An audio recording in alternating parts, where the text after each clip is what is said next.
ॐ विष्णुपदाय कृष्णपृष्ठाय भूतले श्रीमते भक्तिवेदान्त स्वामी इति नामिने नमः।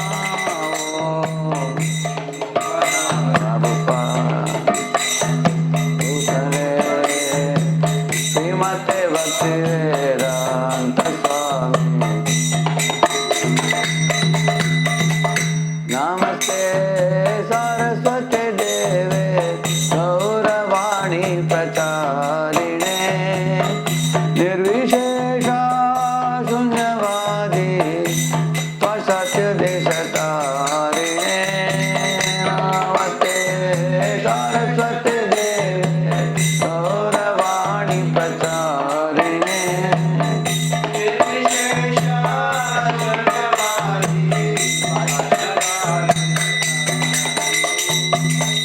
श्री कृष्ण चैतन्य प्रभु नित्यानंद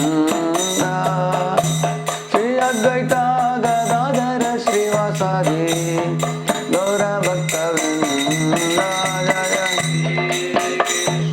जय चैतन्य प्रभु नित्यानंद श्री अद्वैत गदाधर श्रीवासादि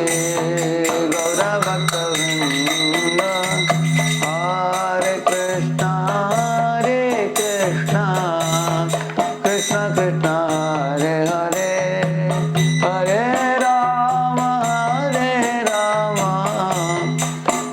राम हरे हरे हरे कृष्णा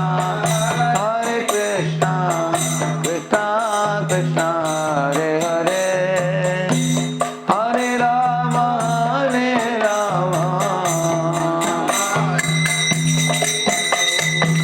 हरे कृष्णा कृष्ण कृष्ण हरे हरे हरे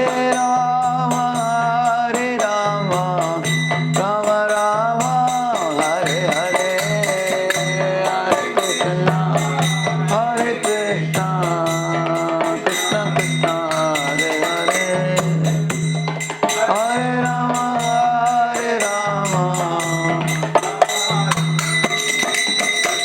हरे कृष्ण कृष्ण कृष्ण हरे हरे हरे राम राम हरे हरे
पावन हरिनाम संकीर्तन की अनंत कोटि वैष्णव वृंद की।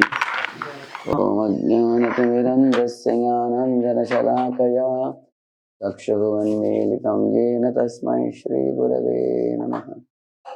नमः ॐ विष्णुपादाय कृष्णपृष्ठाय भूतले श्रीमते भक्तिवेदान्तस्वामिनिति नामिने। नमस्ते सारस्वते देवे गौरवाणी प्रचारिणे निर्विशेषशून्यवादी पाश्चात्यदेशतारिणे वाञ्छाकल्पतरुभ्यश्च कृपा सिन्धुभ्य एव च पतितानां पावनेभ्यो वैष्णवेभ्यो नमो नमः। जय श्री कृष्ण चैतन्य प्रभु नित्यानंद, श्री अद्वैत गदाधर श्रीवासादि गौर भक्तवृंद। हरे कृष्ण कृष्ण कृष्ण हरे हरे, हरे राम राम राम हरे हरे। हरे कृष्ण। आप सबको स्वागतम। आज के सत्र में हम लोग दीक्षा गुरु और काउंसलर, नहीं तो भक्ति वृक्ष लीडर और मेंटर, इनके संबंध में एक साधक के जीवन में उनका भूमिका क्या है, इसके बारे में हम सुनेंगे। देखिए, प्रेजेंटेशन का 3 पार्ट है। पहले प्रभुपाद जी ने भक्तों को ख्याल रखने के संबंध में क्या बोला है, उसके बारे में कुछ स्लाइड दिखाएंगे आपको। दूसरा है काउंसलिंग सिस्टम के 6 उद्देश्य क्या क्या है, और तीसरा है दीक्षा गुरु और काउंसलर, इनका भूमिका क्या है। इसको सही ढंग से आज हम लोग समझेंगे, ठीक है। तो सर्वप्रथम जैसे इधर दिखाया है Prabhupada ji on devotee care, इसके बारे में सुनेंगे। जैसे बताया गया है, to provide a formal framework, भक्तों को की देखभाल के लिए एक औपचारिक ढांचा प्रदान करना, जिसके भीतर सभी भक्तों को व्यक्तिगत देखभाल और ध्यान दिया जा सके, ताकि उन्हें प्यार, चाहत और एक अद्भुत आध्यात्मिक परिवार का हिस्सा महसूस कराया जा सके। इसका मतलब है, हम लोग प्रचार करते हैं, अनेक लोगों को लाते हैं इस्कॉन संस्था में, प्रभुपाद की मिशन में, लेकिन हर एक सदस्य को लगना चाहिए कि लोग मुझे प्रेम करते हैं, भक्त लोग, मेरी ज़रूरत है इधर, मैं भी ये वैष्णव परिवार का एक सदस्य हूँ। ये तो शुरुआत में होता ही है, जब हम लोग 10-20 लोग होते हैं, लेकिन जब हमारा समूह बढ़ जाता है, 1000, 2000, 3000, 5000 ऐसे हो जाते हैं, तब हर एक को व्यक्तिगत समय मिलना कठिन हो जाता है। सब लीडर लोग भी बहुत बिजी हो जाते हैं।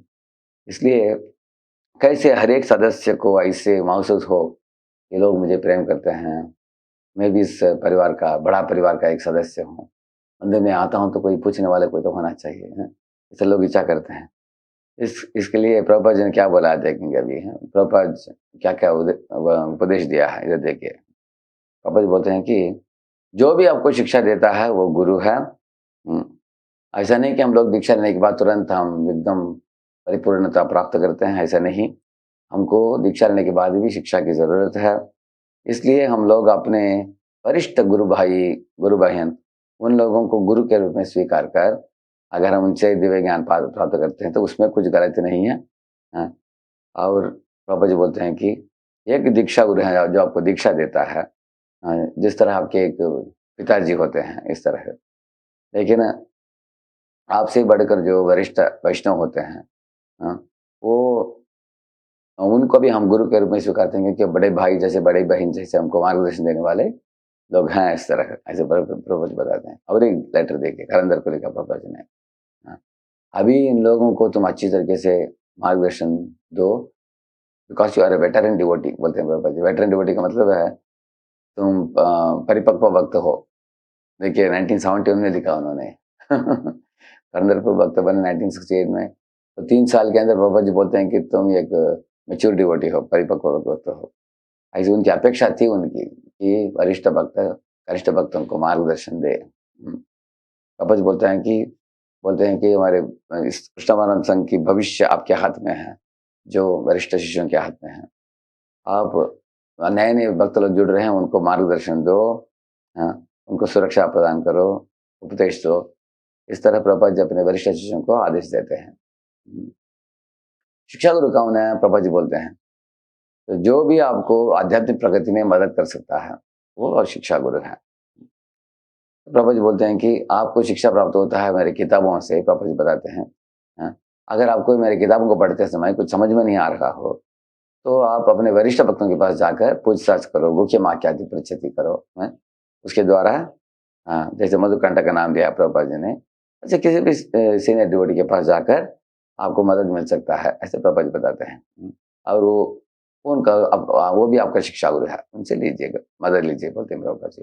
फिर मालती माता को प्रभुपाद जी लिखते हैं, I asked them to take instruction from you, one of their elder god sisters.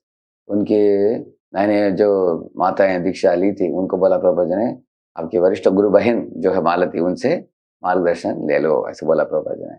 हाँ, क्योंकि आप पढ़े लिखे हो अच्छी तरह, तो तुम मेरी वरिष्ठ शिष्यों में से एक हो, हाँ, और तुमको अनुभव भी मिला है, अनुभवी हो, हाँ, इसलिए उस अनुभव को अपना ये जुड़े हुए भक्तों को भी उसका बंटवारा करो, ये गुरु परंपरा है। हाँ, मैंने आपको दीक्षा दिया, आप वरिष्ठ बनिए, अभी आप आपके कनिष्ठ भक्तों को भी मदद करना चाहिए, प्रभुपाद जी मालती माता को बोलते हैं ऐसे। इधर गोवर्धन को प्रभुपाद जी लेटर लिखते हैं, You should ask guidance and understanding Krishna consciousness from your elder god brothers. वरिष्ठ गुरु भाइयों से मदद लो। इन लेटरों के द्वारा क्लियर पता चलता है कि प्रभुपाद जी अ, अपेक्षा भी करते हैं वरिष्ठों से कि कनिष्ठों को मार्गदर्शन दे, और नए नए जुड़े लोगों से भी अपेक्षा करते हैं कि दीक्षा गुरु से दीक्षा ले लिया, लेकिन दीक्षा लेने के बाद आपको आपके ख्याल के लिए, देखभाल के लिए कोई वरिष्ठ शिष्य की जरूरत है, और वही काउंसलिंग सिस्टम है, वही भक्ति वृक्ष सिस्टम है, वही मेंटोरिंग सिस्टम है। अलग अलग नाम से हम लोग करते हैं उसको, मेंटर बोलते हैं, भक्ति शरीर बोलते हैं, काउंसलर बोलते हैं, लेकिन एक वरिष्ठ भक्त हमारे और गुरु के बीच में अगर कोई हो, जो हमको ज्यादा टाइम दे सकता है, मार्गदर्शन दे सकता है, उपदेश दे सकता है, तो इसलिए सिस्टम बनाया गया है, काउंसलिंग सिस्टम। इधर आप देख रहे हैं 6 पॉइंट दिया गया है, purpose of counselling system. Counselling का उद्देश्य, 6 उद्देश्य है ये दिया है। देखिए, रिलेशनशिप्स, प्रीतिलक्षण, भक्तों के साथ प्रेम का आदान प्रदान करने के लिए है। अगर एक ग्रुप होगा, 40-50 लोग होंगे उसमें, तो ये उनका वरिष्ठ सीनियर है जो मार्गदर्शन दे रहे हैं, माता, प्रभु जी माता जी, हस्बैंड वाइफ, तो उस ग्रुप के अंदर एक छोटे परिवार जैसे संबंध जुड़ जाएगा। मान लीजिए आपके समूह में अगर 5,000 लोग हो, आप मंदिर में जाते समय आपको पता नहीं चलता कौन आया मंदिर में, नए नए लोग दिखते हैं, लेकिन 50-50 लोगों का एक झुंड हो, ऐसे 50 लोगों का 100 काउंसलर्स हो, तो कुल मिलाकर 5,000 लोगों को उनके उनके लिए एक छोटा छोटा परिवार, ऐसे 100 परिवार हो जाएगा वो, वही समूह है भक्त समूह। उसके अंदर हम प्रीति लक्षण कर सकते हैं, क्योंकि हम रेगुलर मीटिंग में आएंगे, एक दूसरे के साथ मुलाकात होगा, साथ में प्रसाद पाएंगे, प्रसाद वितरण करेंगे, बातचीत करेंगे, यात्रा में जाएंगे साथ में, और महीने में 2 बार मीटिंग में मिलेगा, ये प्रीति लक्षण होता है उसके अंदर। दूसरा है स्पिरिचुअल नरिशमेंट, साधना, सदाचार, स्वाध्याय, इसका रिपोर्टिंग होगा हमारे काउंसलर को, वो मार्गदर्शन देंगे कि अब ऐसा कीजिए, वैसा कीजिए, ऐसा पढ़ाई कीजिए इत्यादि मार्गदर्शन देंगे वो। हाँ, और personal care and problem solving, मतलब है हर एक को व्यक्तिगत समय मिलेगा, जैसे माता पिता बच्चों का ख्याल रखते हैं, इस तरह काउंसलर की माता जी क्या करते हैं, साल में 1-2 बार अपने काउंसलर के घर में जाते हैं, उनके साथ बैठकर बात करते हैं, कैसे चल रहा है बताइए, आपको क्या सपोर्ट चाहिए, आपको ऐसे पूछते हैं। और साथ साथ काउंसलिंग अपने अपने घर में वो लोग काउंसिल मीटिंग आयोजन करते हैं, हर एक काउंसलिंग को मौका मिलता है। हमारे घर में भी 1 बार मीटिंग हुआ, साल में 1 बार, नहीं तो साल में 2 बार, और हम कुकिंग करके भक्तों को वैष्णव सेवा की हमने, इस तरह उनका भी मौका मिलता है। इस तरह उनको पर्सनल केयर मिलता है काउंसलर से, और उनकी समस्याओं को सुलझाना। जैसे कभी कभी समस्या क्या होता है, कभी कभी माता पिता, दादा दादी वो भक्त नहीं होते हैं, तो भक्तों को घर में प्रॉब्लम होता है, तो काउंसलर उसको सुधारने, सुलझाने के लिए मदद करेंगे। इसी तरह कभी कभी सेवा में, कभी सेवा बढ़ जाता है, बहुत प्रॉब्लम हो जाता है, तो भक्त काउंसलर को पूछता है कि मुझे अभी मैं संभाल नहीं पा रहा हूँ, परिवार को भी संभालना, काम धंधा भी करना, सेवा भी करना, क्या किया जाए, तब उनको आइडिया देते हैं काउंसलर क्या करना है। कभी कभी तबीयत बिगड़ जाता है, काउंसलर को बोलते हैं कि मैं भी भक्ति ठीक से चलना है, चल नहीं रहा है, तबीयत बिगड़ गया है, काउंसलर जाकर पूछताछ करते हैं, उनको बोलते हैं कि वो डॉक्टर के पास जाओ, हमारे पास आके, इस तरह वो उसमें भी हेल्प करते हैं। और कभी कभी ऐसा होता है कि 2 भक्तों के बीच में मनमुटाव हो जाता है, उसको सुलझाना कैसे मालूम नहीं है, तो काउंसलर के पास जाता है, काउंसलर बोलता है चिंता मत करो, मैं उसको ठीक कर दूंगा, तो दोनों को बुलाकर प्रेम से बात करके उसको सुलझा देते हैं ऐसे, इस तरह। कभी कभी शास्त्रों को पढ़ते समय शंकाएं उठते हैं मन में, ये क्यों ऐसे कृष्ण ने बोला, ये क्यों ऐसे किया, समझ में नहीं आ रहा है, तो काउंसलर को पूछ सकते हैं, आप मुझे मदद कीजिए, समझ में नहीं आ रहा है, शंकाएं उत्पन्न हो रहा है, तो शंका को मिटा देंगे वो। इस तरह काउंसलर एक मित्र भी होते हैं, एक फिलोसोफर भी होते हैं, दार्शनिक भी होते हैं, हाँ, और एक मार्गदर्शक भी होते हैं, फिलोसोफर फ्रेंड गाइड बोलते हैं। इस तरह प्रॉब्लम सॉल्व करते हैं। और चौथा है ट्रेनिंग। हाँ, इसमें ट्रेनिंग है, वो हमको सिखाते हैं प्रार्थनाएँ कैसे बोलना, श्लोक कैसे बोलना, मृदंग कैसे बजाना, करताल कैसे बजाना। खुद ही नहीं सिखाएँगे, लेकिन आपको अलग-अलग तरीके से प्रशिक्षण के लिए जोड़ देंगे आपको। हाँ, और अगर आपको डेटी वर्शिप करना है तो उसको डेटी कोर्स में आपको जोड़ेंगे ऐसे। अगर आपको पहली दीक्षा लेना हो, हरिनाम दीक्षा, उसके लिए बोलेंगे क्या-क्या पढ़ाई करना होता है आपको, क्या-क्या किताबों को पढ़ना है। और घर में कैसे भोग चढ़ाना है भगवान को, कैसे आरती उतारना है, सब ट्रेनिंग देंगे उसमें। और 5वां देख रहे हैं आप, कम्युनिकेशन। कम्युनिकेशन मतलब है कभी-कभी यात्रा होने वाला है मंदिर में, सब लोग जाने वाले हैं, तो अनाउंसमेंट करना होता है।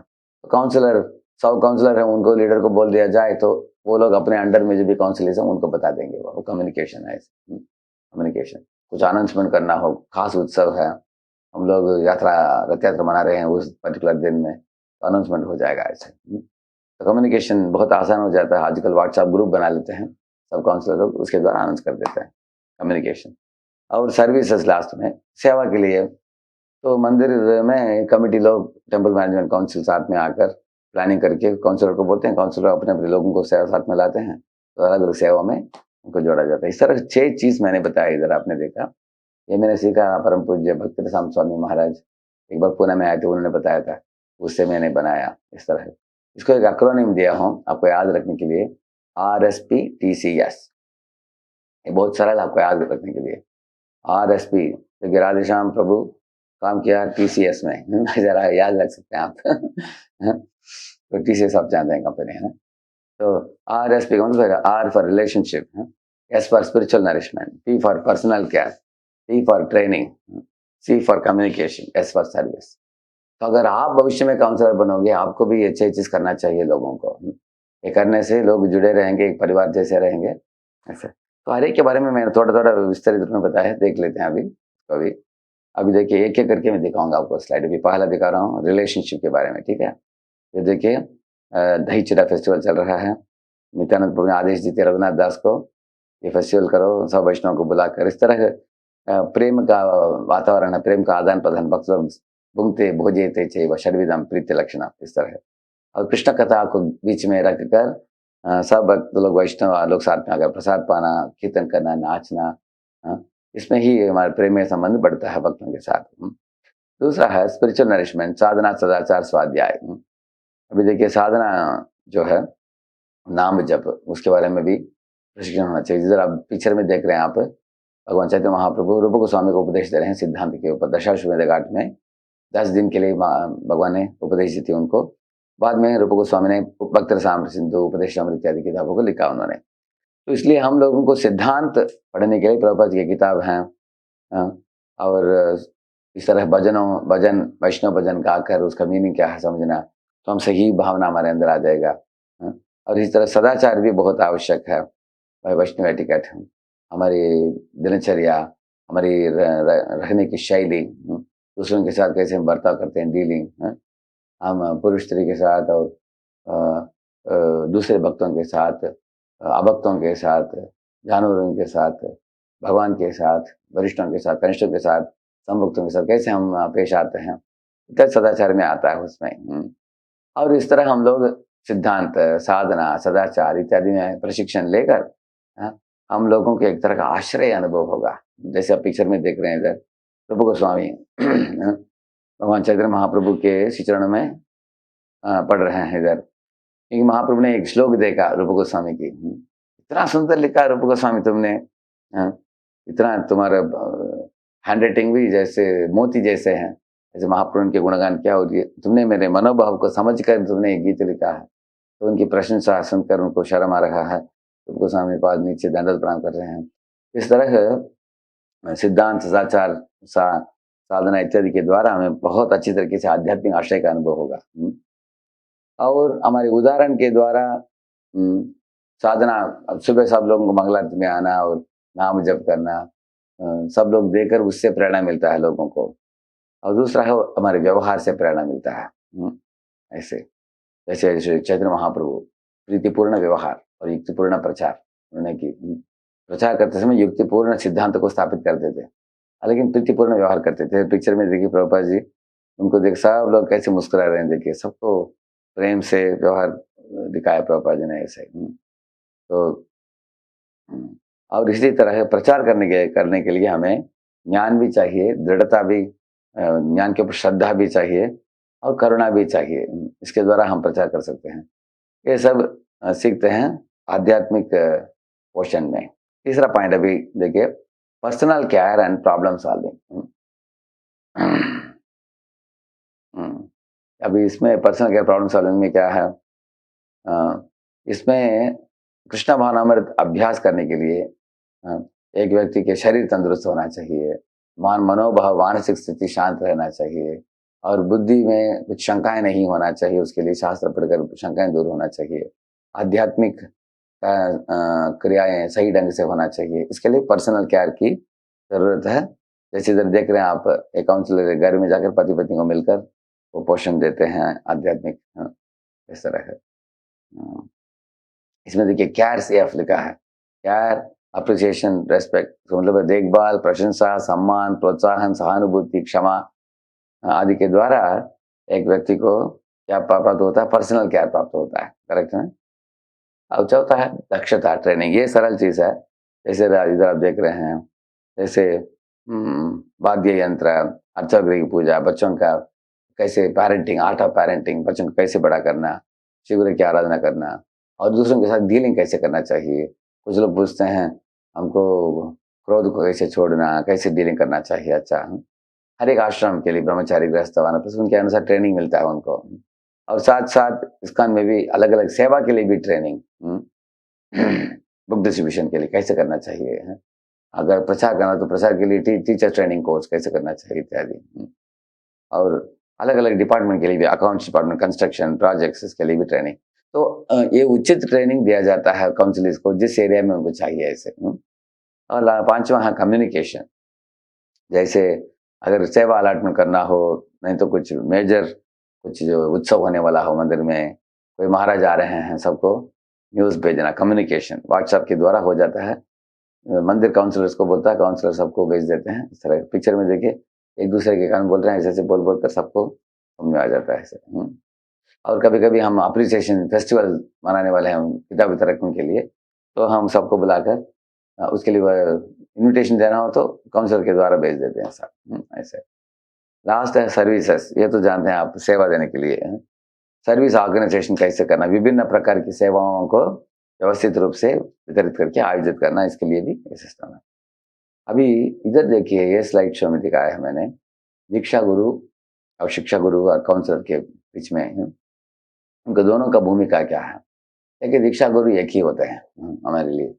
तो आप कैसे चुनते हो दीक्षा गुरु को? पहले आप इस्कॉन में आते हैं, भगवान शिव गुरु को दर्शन करते हैं, कुछ भक्तों को मिलते हैं, प्रेरणा लेते हैं, दंडवत प्रणाम करते हैं, प्रसाद पाते हैं और ऐसे आते आते धीरे धीरे आप 16 माला तक आ जाते हैं। तो 16 माला आने के बाद हम प्रभुपाद जी को हमारे शिक्षा गुरु के रूप में स्वीकारते हैं, उनकी किताबों को पढ़ते हैं और ऐसे 6 महीना 1 साल होने के बाद थोड़ा परिपक्वता आ जाता है। तब हम अनेक सन्यासियों को देखते हैं, भक्तों को पूछते हैं कि ये कौन है, ये कौन है। ये परम पूज्य गोपाक्ष महाराज हैं, परम पूज्य जयप्रकाश स्वामी महाराज हैं, परम पूज्य लोकनाथ स्वामी महाराज हैं, परम पूज्य राधा गोविंद महाराज हैं, परम पूज्य भक्ति विकास स्वामी महाराज हैं, परम पूज्य राजनाथ स्वामी महाराज हैं। इस तरह अलग अलग परम पूज्य नवेंद्र स्वामी महाराज हैं, परम पूज्य निरंजन स्वामी महाराज हैं, परम पूज्य इंद्रद्युम्न स्वामी महाराज हैं। इस तरह के हम अलग अलग गुरुजनों को देखकर उनसे लेक्चर सुनते हैं, प्रेरणा लेते हैं। बड़े उत्सव में जाते समय भी गवर्नमेंटल परिक्रमा, वृंदावन परिक्रमा जाते हैं, अनेक गुरुजनों को देखने के लिए मिलता है, उनसे प्रवचन भी सुनते हैं।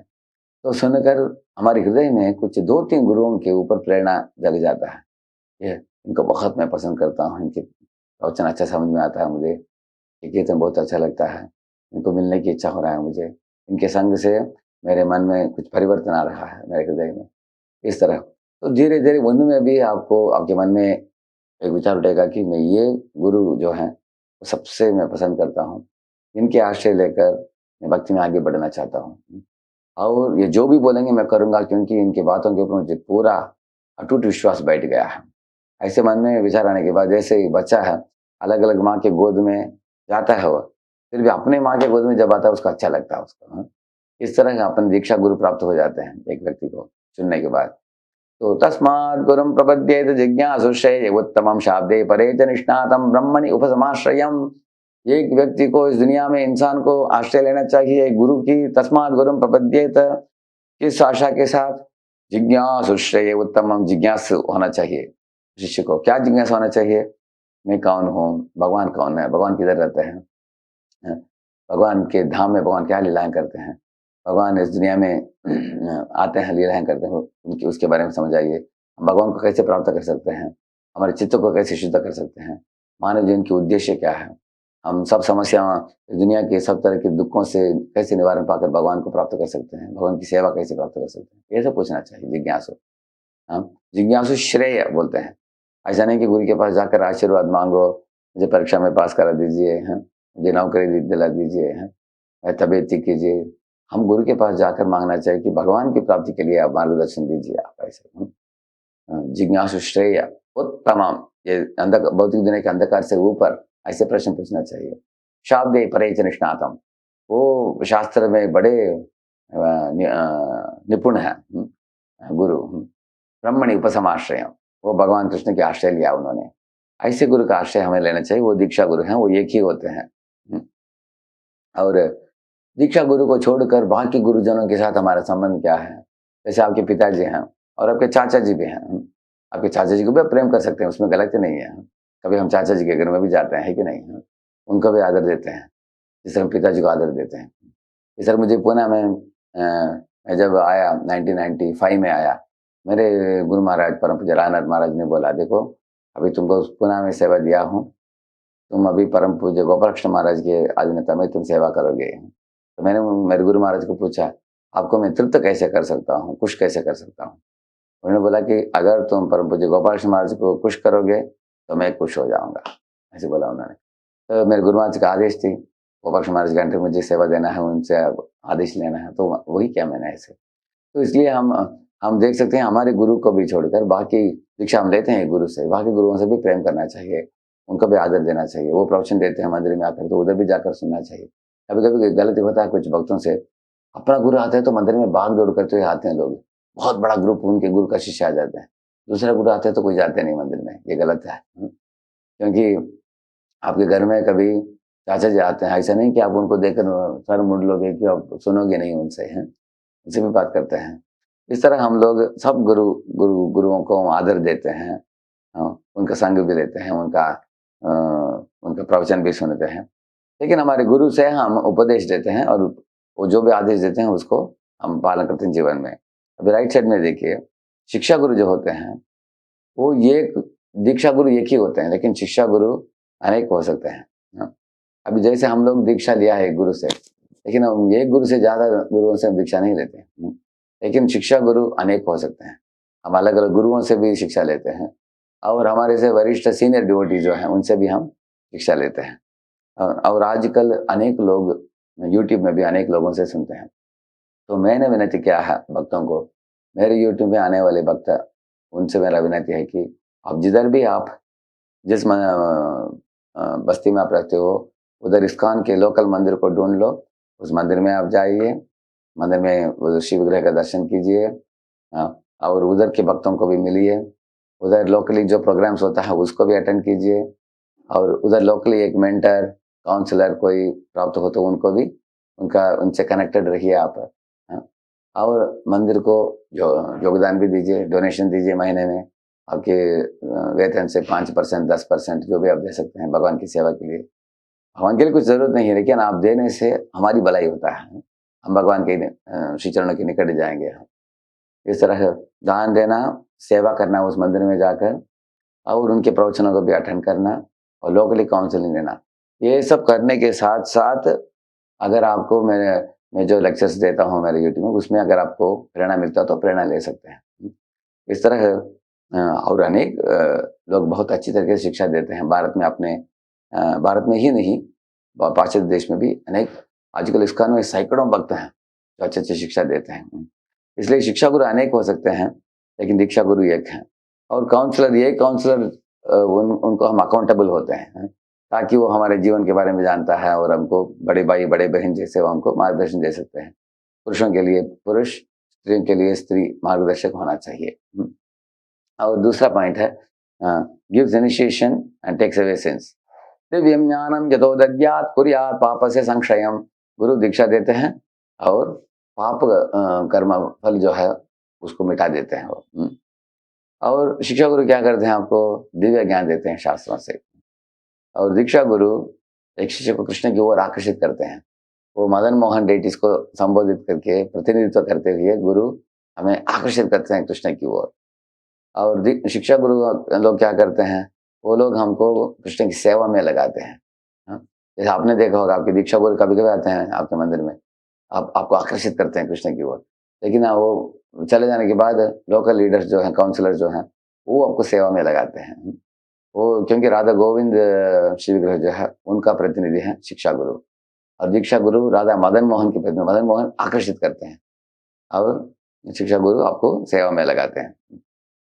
और गुरु दीक्षा गुरु के साथ हमारा संबंध कैसा है, पिताजी जैसा। वो पिता हमारे पिता आध्यात्मिक पिता है, और शास्त्र हमारे आध्यात्मिक माता है, और वैष्णव गण सब लोग हमारे भाई बहन जैसे हैं। और दीक्षा गुरु क्या करते हैं, उनको मालूम है कि मैं अक्सर नहीं मिलूंगा शिष्य को। जैसे शंकर प्रसाद अधिकारी प्रभु, वो अनेक शिष्यों को बोलते हैं कि पुणे में जाओ, मंदिर से जुड़े रहो, रेवतीपति राधेश्याम प्रभु इनसे मिलो, ऐसे बोलते हैं। पर मुझे गोपाक्ष महाराज भी अनेक बार अनेक भक्तों को भेजते हैं पुणे में। तो इस तरह कभी कभी एक दीक्षा गुरु एक शिष्यों को कुछ शिक्षा गुरु के पास भेज सकते हैं। जैसे जीव गोस्वामी शिक्षा गुरु थे 3 लोगों के लिए, श्रीनिवास आचार्य, श्यामानंद पंडित और नरोत्तमदास ठाकुर इनके लिए। नरोत्तमदास ठाकुर थे शिष्य किसका, किनका, उनका लोकनाथ गोस्वामी का। और श्यामानंद पंडित थे हृदय चैतन्य का, और श्रीनिवास आचार्य थे गोपाल भट्ट गोस्वामी का। वो सब दीक्षा डिसेबल थे अलग अलग गुरुओं की, लेकिन उनके शिक्षा गुरु थे जीव गोस्वामी। इस तरह है। इसलिए शिक्षा गुरु क्या करते हैं, ट्रेनिंग देते हैं, शिक्षा देते हैं, ट्रेन्स, एजुकेट्स, एंगेजेस, सेवा में एंगेजमेंट देते हैं, उनको एम्पावर करके उनको भी लीडरशिप का सेवा देते हैं। सब उनके पास जो भी दिया गया है उनको सिखाते हैं कि कैसे हरि गुरु वैष्णवों को तुष्ट करना, उनको उनको खुश करना, वो सिखाते हैं।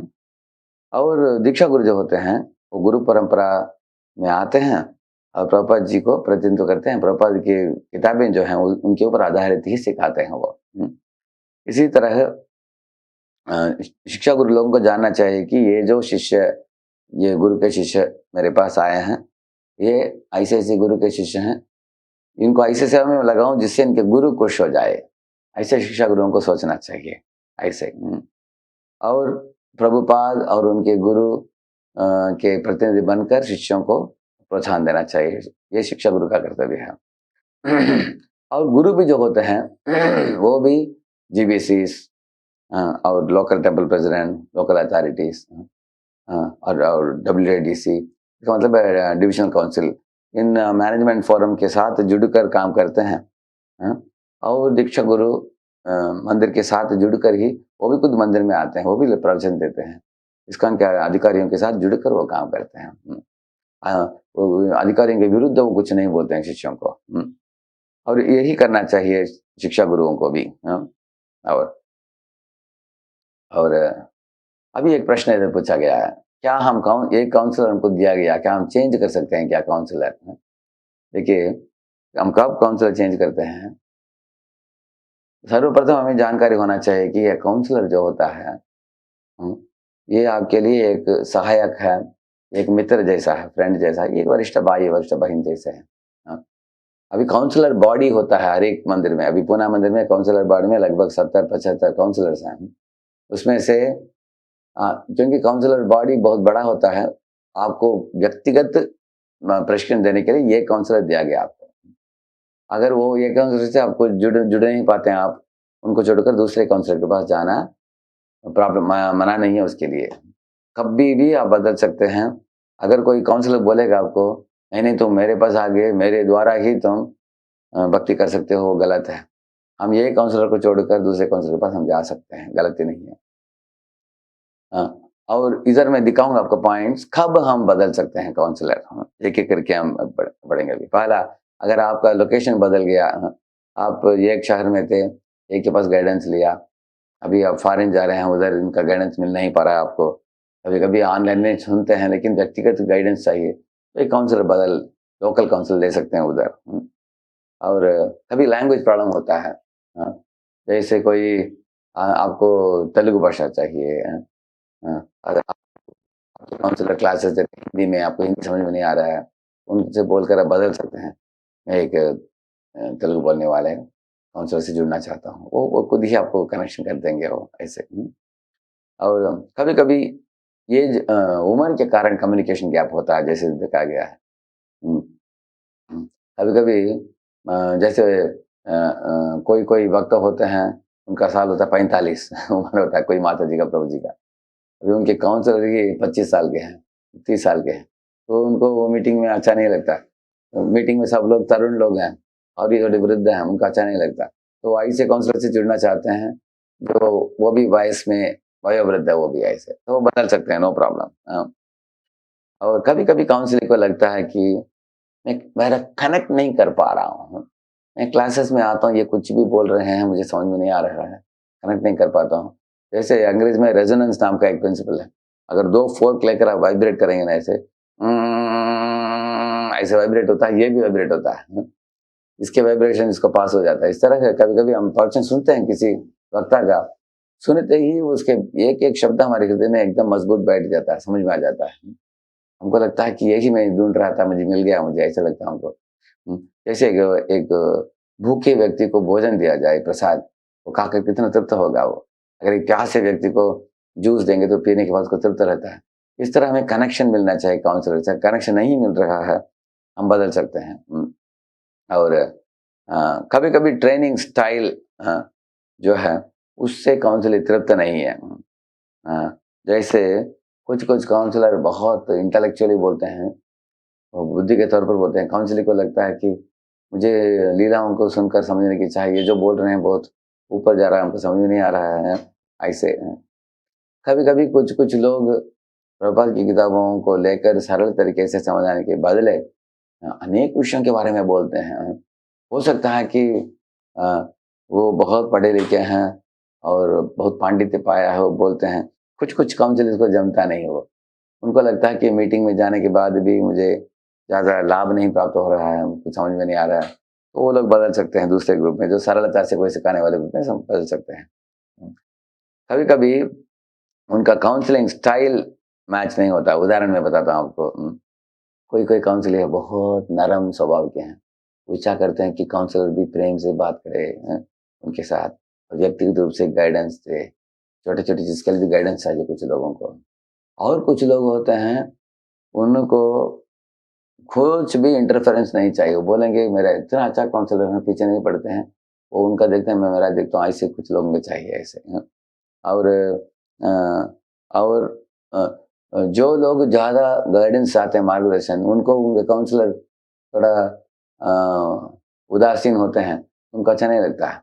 हम इसको बोलते हैं बेबी फॉलो, बाबा फॉलो बोलते हैं। बेबी फॉलो का मतलब है बच्चे जैसे ख्याल रखते हैं कुछ काउंसलर लोग, बहुत प्रेम देते हैं। और कुछ काउंसलर बाबा बाबा का मतलब है एकदम अपनी दुनिया में, अपने मज़े में वो छोड़ देते हैं काउंसलर्स को। जैसे मंकी वे, कैट वे बोलते हैं। ये बिल्ली जो है अपने बच्चे को उठा के लेके जाता है, लेकिन मंकी क्या करता है, मरकट, ये जो वानर, वो उठाता नहीं, वो अपने आप पकड़ लेता तो लेके जाता है, नहीं तो नहीं। ऐसे 2 तरह के काउंसलर होते हैं। अगर आपको जमता नहीं है आपके काउंसलर की शैली, तो आप सोचते हो कि मुझे प्रेरणा नहीं मिल रहा है इनसे। मैं प्रेम चाहता हूँ, ध्यान चाहता हूँ, गाइडेंस चाहता हूँ, देते नहीं, ऐसे कुछ लोग सोचते हैं।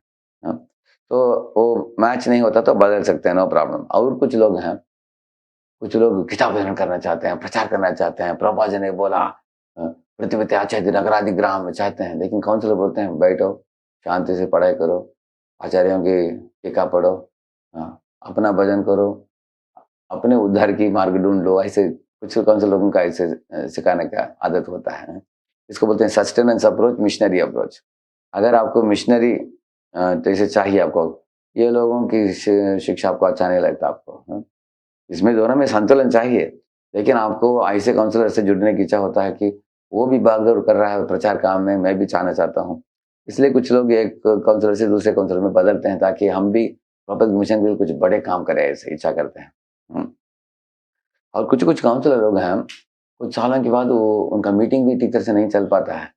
तो काउंसलर्स बहुत ये हो जाते हैं, हताश हो जाते हैं। मीटिंग नहीं हो रहा है, गाइडेंस नहीं मिल रहा है, अटेंशन नहीं मिल रहा है। तो इसलिए हम लोग काउंसलर शॉपिंग वगैरह कर रहे हैं। अगर कोई काउंसलर चला नहीं पाता तो मंदिर में आकर अधिकारियों को बोल देना चाहिए कि मेरे काउंसलर्स को मैं हैंड ओवर करता हूँ मंदिर को। आप इनको जिनके पास जुड़ना चाहते हैं जुड़ने दीजिए। मेरे पास टाइम नहीं तो मैं कुछ समस्या के कारण मैं कर नहीं पा रहा हूँ, उनको बोलना चाहिए काउंसलर को भी। क्योंकि कुछ काउंसलर मीटिंग डल हो गया, ठीक तरह से नहीं होता तो लोग नाखुश हो जाते हैं, वो बदलना चाहते हैं दूसरे ग्रुप में। उसमें गलत नहीं है बदलना। और कभी-कभी काउंसलर मज़ाक उड़ाते हैं, अपने काउंसलर्स के साथ इतने निकट व्यवहार करते हैं, काउंसलर्स को काउंसलर के ऊपर आदर ही नहीं रहता। ओवर फ़ैमिलियरिटी आ जाता है, अधिपरिचयता अवज्ञात। तो काउंसलर सोचते हैं कि अरे! हमारे काउंसलर इतना अ, हमारे साथ सिंपल डीलिंग करता है, इनसे हमें आध्यात्मिक उन्नति नहीं प्राप्त हो रहा है। ऐसे मज़ाक उड़ाना, इस तरह हो जाता है, कभी-कभी हो जाता है समझ में। वो देखते हैं कि हमारे काउंसलर हमारे मित्र के समान डीलिंग करते हैं हमारे साथ। तब उनको इच्छा होता है कि दूसरे काउंसलर ले लूँ मैं, वो हमको ऊपर उठाने वाला हो, थोड़ा शांत स्वभाव का हो, ग्रेव, सोबर ऐसे आदमी हो, जिससे हमको अ, ऊपर उठने की मार्ग मिलेगा। और ये जो काउंसलर है इनको हम मित्र के रूप में ले लेंगे बस, क्योंकि हमारे डिफरेंस भी ज़्यादा नहीं है। हमसे ये 2 साल 3 साल ऊपर हैं, तो इनको मैत्री जोड़ लेंगे इनसे और दूसरे काउंसलर से हम लेंगे। ऐसे भी कुछ लोग लेते हैं। हाँ। और ट्रस्ट इज़ लॉस्ट। अगर कभी-कभी काउंसलर के व्यवहार में कुछ त्रुटि दिखता है, उन्होंने कुछ पैसा लिया सब भक्तों से और उसका हिसाब-किताब सही तरह से नहीं दिया, नहीं तो कभी-कभी काउंसलर नाराज़ हो जाते हैं, किसी काउंसलर को चिल्लाते हैं, "हे! तुम इस तरह के क्लास में सही ढंग से नहीं आओगे, तुमको दीक्षा नहीं मिलेगा।" चिल्लाते हैं। तो काउंसलर थोड़े ये हो जाते हैं, दुखित हो जाते हैं कि काउंसलर के साथ हमारा मनमुटाव हो गया। इनके निकट आने के लिए भयभीत हो जाते हैं, आते नहीं हैं, तो थोड़े दूर चले जाते हैं। तब उनको लगता है कि अभी मेरा जीवन आध्यात्मिक जीवन में कहीं मंदिर आना ही बंद हो जाता है उनका। मीटिंग में भी नहीं जाते, मंदिर में भी नहीं आते हैं। इसके बदले क्या करना चाहिए? काउंसलर को बदल लेना चाहिए उनको। दूसरे ले सकते हैं, इस तरह है। अभी एक महत्वपूर्ण पॉइंट मैं आपको बताना चाहूँगा कि ऐसा नहीं कि हर एक को हमेशा काउंसलर बदलता जाना चाहिए। अभी 1 साल इनका अनुभव करेंगे, 1 साल उनका, 1 साल इधर, 1 साल उधर। ऐसा अगर हम बदलते रहेंगे, तो हमारे लिए भी अच्छा नहीं, क्योंकि हमें ऐसे काउंसलर चाहिए जो सालों-साल हमको ऊपर उठाया है, हम कृतज्ञ भी हैं उनको। और उनके और जैसे माता-पिता बच्चों को जानते हैं, इस तरह जानते हैं काउंसलर। इसलिए हम लोग एक काउंसलर ग्रुप में रहकर आगे बढ़ना चाहिए। लेकिन इस तरह अनेक कारण, मैंने 8 कारण बताया मैंने इधर। इस तरह का कारण हो आपको, तब हम बदल सकते हैं। ऐसा नहीं कि मनमानी करते हुए जैसे बंदर जैसे एक बेड से दूसरा बेड कूदते जाना, इधर से कूदो, कूदो, कूदो, कूदा ये कूदते जाना है। इनका भी क्लास सुन लेते हैं, उनका क्लास सुनते हैं। देखिए क्लास सुनने के लिए आपको काउंसलर बदलने की ज़रूरत नहीं है। एक काउंसलर का क्लास होता है, बाकी क्लास मंदिर में आएँगे, रोज़ आपको अलग-अलग भागवतम क्लास मिलेगा। लेकिन इस तरह का 8 कारण मैंने जो बताया, इस तरह कुछ ख़ास कारण है, आपको लग रहा है कि मुझे बदलना है, तो हम बदल सकते हैं, नो प्रॉब्लम। अभी बदलने की तरीका भी आपको बता देता हूँ। एक बार ऐसे हुआ कि एक काउंसलर बदलना चाहते थे। अपने काउंसलर को अपने घर में बुलाया। उनको प्रसाद भी, पति-पत्नी को प्रसाद भी दिया उन्होंने। प्रसाद देने के बाद उन्होंने बोला कि हम आपसे बहुत मार्गदर्शन लिया, हम कृतज्ञ हैं। अभी आप हमें अनुमति दीजिए, हम दूसरे काउंसलर से हम मार्गदर्शन लेना चाहते हैं। क्योंकि हाँ, हमारा थोड़ा केमिस्ट्री मिसमैच होता है आपका और मेरा, हैं, इसलिए आप आशीर्वाद दीजिए। तो वो काउंसलर थोड़े नाराज़ हो गए। वो बोले कि हमारे में क्या कमी देखा आपने कि आप हमारे अंडर में नहीं ठहरोगे, हमको छोड़कर कहीं दूसरे ग्रुप में जॉइन करोगे। ऐसे 2 घंटे का वार्तालाप हुआ, तो ये काउंसलर बहुत दुखित हो गया। हाँ, बोला कि मैं तो प्रेम से बुलाया, आपको प्रसाद भी परोसा घर में, वैष्णव तरीके से मैंने अनुमति माँगा, आशीर्वाद माँगा। आप तो हमारे दीक्षा गुरु नहीं हैं, आप तो शिक्षा गुरु हैं। दूसरे शिक्षा गुरु से कार मार्गदर्शन लेकर आगे बढ़ने की इच्छा है मुझे।